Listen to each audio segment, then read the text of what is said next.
சின்ன மருமகள் நீ எப்படிமோ தாமரை இருந்துட்டு அம்மா எப்படியாச்சும் உன் அண்ணன் காலில் கையிலையாச்சும் விழுந்து நம்ம அந்த வீட்டிலே இருந்துடலாமா, என்னால் இங்கே இருக்க முடியலன்றாங்க. தாமரை என்னடி பேசிட்டு இருக்கன்றாங்க.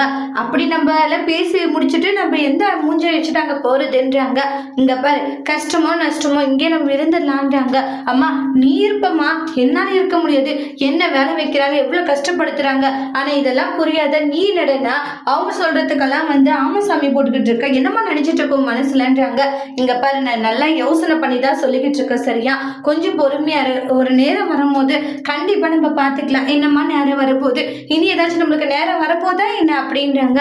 இனிமேல் நம்மளுக்கு ஒரு நேரமும் வரப்போறது இல்லை, இப்படியேதான் நம்ம கஷ்டப்பட்டுக்கிட்டு இருக்கணுமான்றாங்க. இங்க பாரடி தாமரை, எனக்கும் கஷ்டமா தான் இருக்கு, என்ன பண்றது சொல்லுன்றாங்க.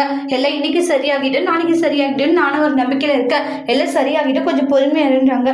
எதுவும் சரியாக போறது இல்லம்மான்றாங்க. நம்ம இப்படியேதான் புலம்பிட்டு இருக்கணும்னு சொல்லிட்டு தாமரை புலம்பிட்டு இருக்காங்க. அப்ப அவங்களுடைய அம்மா சாவித்திரி இருந்துட்டு, நான் ஒரு பிளானோட தாண்டி இருக்கேன், நம்மளுடைய பிளான் கண்டிப்பா ஒர்க் அவுட் ஆகும், நம்ம அந்த வீட்டுக்குள்ளார போங்க, அவங்களையும் நம்ம இந்த வீட்டுக்குள்ள கூப்பிடுவாங்க, எப்படி மாஞ்சாங்க. அதுதான் அம்மா ஒரு பிளான் இருக்குன்னு சொல்றேன் இல்லையா, கண்டிப்பா தன்னால அவங்க நம்மள வீட்டுக்கு வாங்கன்னு கூப்பிட்டுதான் போறாங்கன்றாங்க. அப்படி சாவித்திரியுடைய பிளான் என்னன்றது நெக்ஸ்ட் வீடியோல வெயிட் பண்ணி பார்க்கலாம். தேங்க்யூ.